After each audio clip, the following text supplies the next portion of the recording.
PlenaCast, o podcast do Plenarinho.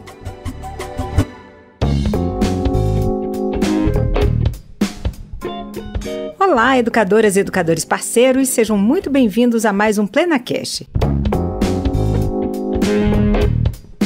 Eu sou Mônica Montenegro e hoje vamos falar aqui de uma questão delicada e urgente, o impacto da desinformação nas eleições.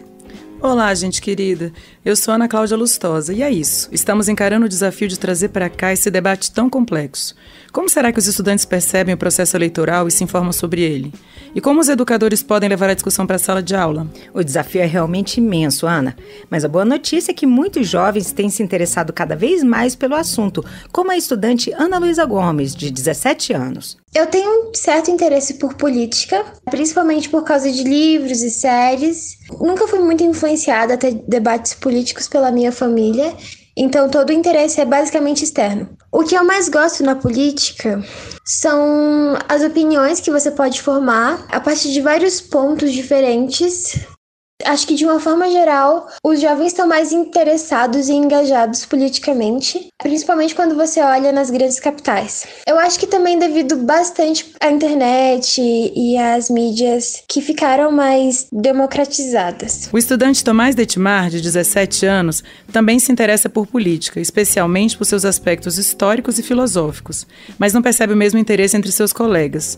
Ainda assim, ele acredita que os jovens estão preparados para reconhecer as fake news que circulam por aí. Embora a escola não tenha feito tudo o que eu acredito que ela poderia ter feito, ela sim me ajudou a conhecer fake news. Eu acredito também que eu já tinha uma predisposição com a minha educação que eu tenho em casa. Mas eu consigo dizer, por exemplo, nas provas do PAS, é um tema discutido, foi tema de redação.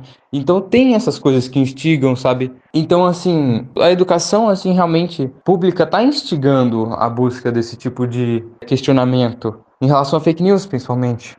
E sim, eu vi bastante de fake news e todo mundo ficou muito alertado depois das últimas eleições. Eu acho que é bem difícil você realmente cair numa fake news hoje em dia, sabe? Você tem que realmente estar afim disso, né? Você tem que querer, assim. É muito difícil cair em fake news, eu acho. Então, na minha opinião, eu não acho que, assim, em geral, os jovens são tão suscetíveis a fake news. O consultor da Câmara dos Deputados, Márcio Rabá, endossa a opinião do estudante, mas não deixa de fazer alguns alertas, ressaltando a importância do papel dos educadores nesse processo. A disputa sobre o que é a realidade é uma disputa central na política. Isso não é uma coisa nova. Sempre houve essa contraposição entre lados que dizem, não, o caminho é esse, o caminho é aquele, o que está acontecendo é isso, o que está acontecendo é aquilo. A questão hoje, realmente, eu acho que é a mudança dos paradigmas tecnológicos, com grandes riscos, que a velocidade é uma coisa boa, mas é uma coisa que também pode dificultar a percepção do que está acontecendo, né? Mas, assim, eu, em geral, eu tendo a ser otimista. Eu acho que, apesar de tudo, existe também uma capacidade grande, e aí a juventude vai quase sempre na frente, de se apropriar dessas novas tecnologias e aprender a usá-las. Então eu acho que a juventude corre um risco, por um lado, porque ela não está formada ainda, né? Então você está, num certo sentido, mais exposto a grandes ataques de mídia, né? Mas, por outro lado, o jovem, ele aprende a lidar com essa mídia muito mais rápido. Eu mesmo já me sinto um pouco deslocado nesse mundo. E, às vezes, vejo um garoto, uma garota que rapidamente entende o que está em jogo ali e diz, não, isso aqui não tem nada a ver com o que você está achando, não. Isso aí é só uma montagem. Uma das coisas que faz a juventude ser tão decisiva nos grandes momentos históricos, até certo ponto, é essa desinformação, porque ela acredita muito que é capaz de fazer as coisas, que está vendo mais longe, às vezes, do que o pessoal mais experiente. Isso leva a erros, sem dúvida, mas dá uma força para a ação que, às vezes, acaba sendo decisiva na história. É verdade. Isso é uma força mesmo, né? Que muitas vezes a gente coloca como um defeito, mas é uma força da juventude, né? Aí que entra o papel do educador para dar as ferramentas para que eles consigam identificar essas armadilhas que podem ter ali, mas sem perder essa força, esse impulso, é um desafio muito interessante, né? É um desafio. E aí, realmente, é preciso um certo cuidado para não subestimar os jovens, sabe? Na verdade, é um cuidado geral, né? Não subestimar a pessoa com quem você está falando. Não achar assim, eu sei, ele não sabe. Sempre vai ter coisas que lhe trazem algo de novo. Então, é tentar transformar esses processos, que de alguma forma são de transmissão de informação mesmo, porque a pessoa é mais experiente, a pessoa estudou especificamente aquele tema de que ela está tratando, mas não assim, nessa postura eu sei e você não sabe, porque às vezes isso prejudica a aprendizagem, prejudica a interação, e a interação é muito importante para que o processo educativo funcione bem, né? Uma interação fluida, que as pessoas se sintam conversando e não paradas ali. Eu sei que eu estou falando isso assim, parece que é fácil e não é, né? É um grande desafio. Eu tenho um respeito assim absurdo pelos educadores. Acho que além de ser uma tarefa importante e bonita, né? É uma tarefa imensamente difícil. A gente também não cansa de falar da nossa admiração e respeito por vocês, educadoras e educadores. E justamente para valorizar esse trabalho e divulgar ideias inspiradoras, nós trazemos agora 2 exemplos super bacanas de como é possível envolver seus alunos em projetos de combate à desinformação, algo fundamental especialmente neste período pré-eleitoral. A Mônica bateu um papo com 2 educadores incríveis. A Estela Sâmia, da Escola Estadual Estevão Dantas de Mossoró, no Rio Grande do Norte, e o professor Estevão Zilioli, de Ourinho, São Paulo. Vamos conferir? Vamos começar com a professora Estela. Professora, eu queria que você começasse contando um pouquinho sobre o projeto É Fake, Tô Fora, que você trabalhou com estudantes do ensino fundamental, não é isso? Exatamente. O projeto É Fake, Tô Fora, ele é fruto de uma dissertação do mestrado profissional em letras, realizado aqui na Universidade do Estado do Rio Grande do Norte, e nós decidimos realizar uma pesquisa-ação nas turmas de 9º ano e escolhemos justamente o tema das fake news. Na verdade, o nosso objetivo geral era promover um letramento crítico e midiático que fosse voltado à formação da cidadania e ao combate à disseminação de notícias falsas. Para isso, nós criamos o projeto É Fake, Tô Fora. Ele se constituiu em oficinas realizadas junto com a turma, em 2 escolas diferentes, na escola que eu estou hoje, no Cônego Estevão Dantas, e também na escola Lavoisier Maia. E foi muito legal o trabalho, porque nós tivemos muitos parceiros. Nós percebemos que é um objetivo de muita gente, todo mundo está percebendo essa importância do combate às notícias falsas, e a gente conseguiu ter a parceria da universidade através do curso de jornalismo da UERN. Nós tivemos parceria também de uma TV aqui local para realizar esse projeto. E como se constituiu, né, o projeto É Fake, Tô Fora? Nós realizamos oficinas, no total de 9 oficinas, que iniciamos a partir de mostrar para os alunos o que de fato eram notícias, né? Porque nós entendíamos que, para que eles soubessem o que são notícias falsas, eles precisariam inicialmente saber o que realmente é uma notícia. Então vocês trabalharam o fazer jornalístico, tudo que envolve a produção de notícia. Exatamente. E aí a nossa primeira oficina foi dentro de uma TV local, com jornalistas, com estudantes de jornalismo, onde os alunos eles tiveram a oportunidade de conhecer o ambiente de produção da notícia, de conversar com os jornalistas, entender quais são os cuidados que eles têm que ter para produzir a notícia, né? E toda a responsabilidade que envolve essa produção desse material confiável. E a partir disso aí é que nós partimos para as demais oficinas, onde nós trabalhamos o que é as fake news, quando elas surgem, abordamos também a indústria das fake news, como e por que elas se multiplicam. Abordamos também com eles as questões da pós-verdade, se só as notícias são falsas, né? A gente sabe que não só as notícias são falsas. E aí a gente também aprendeu sobre a questão das fact-checkings, como uma arma de combate para as fake news, principalmente nós que somos leigos no assunto. Então, hoje nós temos todo esse arsenal aí de gente especializada já checando, e é uma ferramenta que nós podemos utilizar no dia a dia. E também aí a gente foi finalizando, aprendendo essas estratégias, e nessas oficinas de aprender as estratégias, eles traziam textos que eles achavam, que eles suspeitavam que fossem fake news, e a partir disso nós íamos tentando descobrir se eram falsos ou não com as estratégias que nós aprendemos. Então, a partir de todas essas oficinas, nós tivemos uma produção muito rica dos alunos. Eles produziram artigos de opinião, banners informativos que eles distribuíram com a comunidade escolar, tentando orientar sobre essa questão das fake news. Eles fizeram rap, fizeram paródia. Nós realizamos uma exposição Fake Tô Fora, onde eles apresentaram diversas checagens, textos que circulavam pela internet e que eram muito comentados entre eles como sendo verdade, né, que eles recebiam nos grupos de família, e aí eles levaram para essa exposição para mostrar o que realmente era verdadeiro e o que não era. Foi uma experiência muito rica. Os alunos, eles vinham depois conversar e dizer o quanto eles estavam se sentindo participantes de algo interessante, de algo que realmente tinha sentido, e foi muito bom. Agora vamos do Rio Grande do Norte para o interior de São Paulo, acompanhar a experiência do professor Estevão Zilioli, que tem vários pontos em comum com o projeto da professora Estela. Primeiro que a Estela dá aula numa escola que tem meu nome, né? Estevão, que não é um nome tão comum.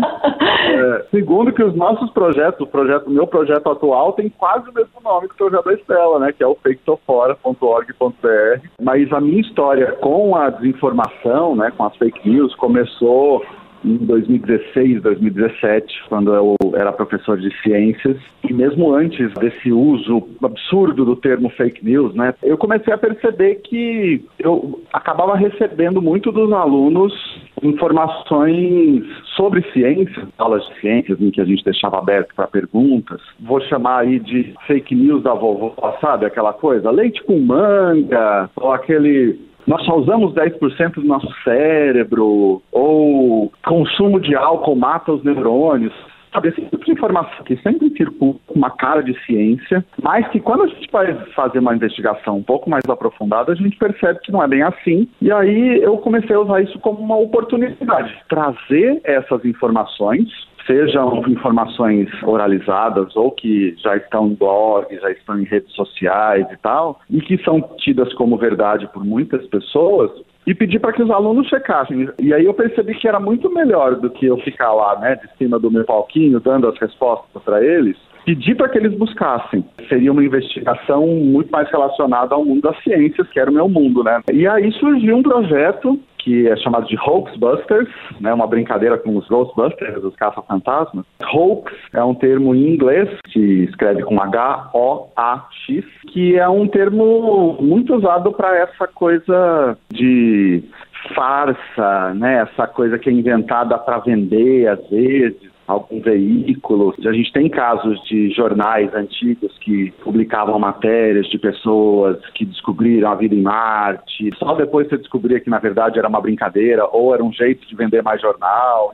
E aí os Hoaxbusters surgiram como um projeto inicialmente de checagem para ciências, depois acabou indo para o senso comum e, lógico, que quando o projeto se torna dos alunos, o mundo da política também acaba sendo um mundo com muitas inverdades ou meias-verdades, ou que hoje a gente acaba chamando meio que de maneira genérica de fake news. E, claro, que uma das percepções que eu tive, inclusive junto nas pesquisas com os alunos, é que o termo fake news, às vezes, é usado de maneira muito inapropriada, porque nem tudo é fake news no mundo da desinformação, né? Depois a gente começa a perceber que o termo desinformação abarca outros tipos de conteúdos que a gente não vai reconhecer como algo que foi criado para parecer uma notícia de jornal e que traga informações falsas. Uhum. E as pessoas têm dificuldade em identificar. Você poderia detalhar esse ponto, que esse é um ponto bem interessante, né, Estevão? E que às vezes as pessoas têm dificuldade de perceber essa diferença também, né? A gente tem, na verdade, alguns problemas no uso do termo fake news. E é lógico que a gente acaba usando esse termo até para chamar as pessoas e depois explicar para elas por que a gente não usa eles para tudo. Porque vira aquela coisa. Você faz entrevista, de repente, com um político, pergunta sobre um desvio de verba, ele vira para você e fala, isso é fake news. Aí já vira uma tábua de salvação para ele, né? Se ele usou o termo fake news, então pronto, tá resolvido, ele não desviou dinheiro, tá tudo certo, você é que tá mentindo. transfere para o veículo de imprensa a obrigação que ele tem de fazer uma boa gestão. Então, isso é um dos primeiros problemas. O termo fake news começou a ganhar corpo justamente como sendo um ataque à imprensa. Mas, além disso, né, se a gente for pensar no termo fake news, notícia falsa, não é que ele não deva ser utilizado, mas eu procuro que o aluno consiga reconhecer que eu tenho sites inteiros que são feitos com notícias completamente inverídicas. Pode ser por motivos políticos, pode ser para caçar clique, né, os famosos clickbait, que está lá passando, descobriu a cura para o câncer, é só você tomar um chazinho aqui, e aí no final você vê lá que ou está vendendo chazinho por centenas de reais, ou então tem um monte de propaganda que você acabou consumindo enquanto estava lá lendo uma informação que não é verdade. Achando que era uma notícia, Imagina que cientistas sérios descobrissem a cura do câncer e aparecer no link do WhatsApp, aparecer só lá naquele blog completamente desconhecido. E né? só no seu grupo ia estar circulando essa informação, né? Só, é muito exato, privilégio, né? A imprensa não está mostrando, né? Então, assim, os disseminadores dessas notícias acabam usando muitos termos prontos para parecer que, de fato, a gente vive num mundo conspiratório e que só ele recebe as informações lá no grupo dele. Isso é muito perigoso, porque a gente está invalidando todo um conhecimento científico e quase que dizendo que todos os cientistas do mundo são vendidos, quando, na verdade, a maioria está em universidades públicas sérias, fazendo pesquisa com pouquíssimo financiamento, né? Então, no mundo das ciências, isso é mais complicado ainda, porque essas mensagens, às vezes, elas colocam em pé de igualdade alguém que desconhece o que é ciência e alguém que vive de fazer ciência a vida inteira, né? E aí, lógico que isso pode ser dobrado para várias outras situações. Mas eu não posso chamar, por exemplo, um meme de fake news. Ele pode ter informações. Eu não posso pegar uma notícia que é feita por um veículo e que eventualmente tenha um título exagerado, só por conta disso, de fake news. Então eu tenho várias nuances na desinformação que é muito importante que o aluno reconheça e faça uma leitura crítica, uma leitura reflexiva, para conseguir formar suas opiniões a partir de dados sérios, né? É o letramento crítico e midiático que a professora Estela comentou, né, no começo da fala dela. E, professora, exatamente, o Estevão falou, né, que quando ele estava desenvolvendo esses assuntos relacionados à ciência, é claro que a política acabou aparecendo naturalmente. Aconteceu isso também nas suas aulas? Exatamente. Quando ele falou, eu digo, realmente são muitas coincidências, porque eu também comecei a receber muitos dos alunos na época da última campanha presidencial, né? Eram muitos debates na sala de aula, e eu percebia que muitas das coisas que eles embasavam os argumentos eram justamente informações falsas, que eles recebiam nos grupos de WhatsApp. Então, quando eu comecei esse projeto, o Efeito Tô Fora, em 2018, foi com base nessa experiência, sim, da sala de aula, de observar o quanto os alunos eles se deixavam levar justamente por essas informações que chegavam até eles e que muitas vezes eles não tinham ainda o olhar crítico necessário para julgar o que realmente era verídico e o que não era. O projeto do professor Estevão teve tanta repercussão que o Instituto Palavra Aberta o convidou para desenvolver planos de aula que estão disponíveis gratuitamente no site faketofora.org.br, que é produzido pelo Instituto Palavra Aberta, nosso parceiro. No final do ano passado, surgiu esse convite de criar um conjunto de plano de aulas e depois um e-book com materiais que auxiliem o professor a trabalhar esse tema, que é o tema geral, aí vamos pensar em de democracia e o processo eleitoral. É um tema complexo, mas é um tema que a gente não pode fugir dele. Não pode usar como desculpa um ambiente pretensamente polarizado para não falar disso, né? Então, também é um erro da escola tanto cair no discurso político, né, defender um candidato ou outro, mas também é um erro não falar sobre os assuntos porque eles podem vir com alguma polêmica. Então, respirei fundo, falei, bom, não posso fugir desse compromisso de educador que eu tenho, vamos desenvolver um projeto que seja isento, que seja apartidário e que fale tanto do processo democrático, o que é democracia, por que as eleições são tão importantes para o processo eleitoral, e também outros assuntos que são vítimas de desinformação, por exemplo, pesquisa eleitoral, né? Quem nunca recebeu num grupo de WhatsApp que a pesquisa eleitoral séria, registrada no TSE é falsa e a verdade é o que foi feito lá pela internet com meia dúzia de pessoas e deu um resultado completamente diferente. A gente tem inicialmente 6 planos de aula, um básico sobre democracia e eleições, um sobre pesquisa eleitoral, um sobre resultado das pesquisas, que é meio que um brinde para os professores de matemática e outros que gostam de trabalhar gráficos e companhia, o processo eleitoral em si, a urna eletrônica, e aí a gente vai trazer uma série de desinformações sobre a urna e refletir sobre isso, e um sobre difamação e desinformação especificamente, que também é muito comum no processo eleitoral, né, que candidatos sejam difamados como uma estratégia dos seus opositores. E agora, mais recentemente, o 7º plano, que é um sobre os 3 poderes. E aí, no final, o professor recebe um e-book que dá um conjunto de instruções para ele montar um coletivo de checagem com os alunos dele. Que legal. E nesse ponto também se aproxima do projeto da Estela, né? Que no final eles tinham estratégia de checagem também. Sim, tanto o meu projeto inicial lá, os Hoaxbusters, quanto da Estela, pelo que eu estou conhecendo, tem essa conversa com o fact-checking, que é um recurso jornalístico importantíssimo. Claro, o nosso objetivo não é transformar os alunos em checadores, mas durante esse processo, esse clube de checagem, né, eles possam conhecer esse tipo de atividade tão importante e, a partir disso, conseguir descobrir maneiras de reconhecer a maneira com que a desinformação se espalha. Então, hoje, os meus alunos que já estão lá desde 2017, hoje já ex-alunos, eles rapidamente estão no grupo da família e eles sabem o caminho para fazer uma checagem e já devolver falando, tia, não é bem assim. Tem até uma coisa verdadeira, mas no fundo está querendo te convencer de uma coisa errada. Ou seja, entender que também não é só falso e verdadeiro, pode ter muita verdade, ter uma conclusão que não é possível ser tirada, né? Tem coisas que são absurdas, mas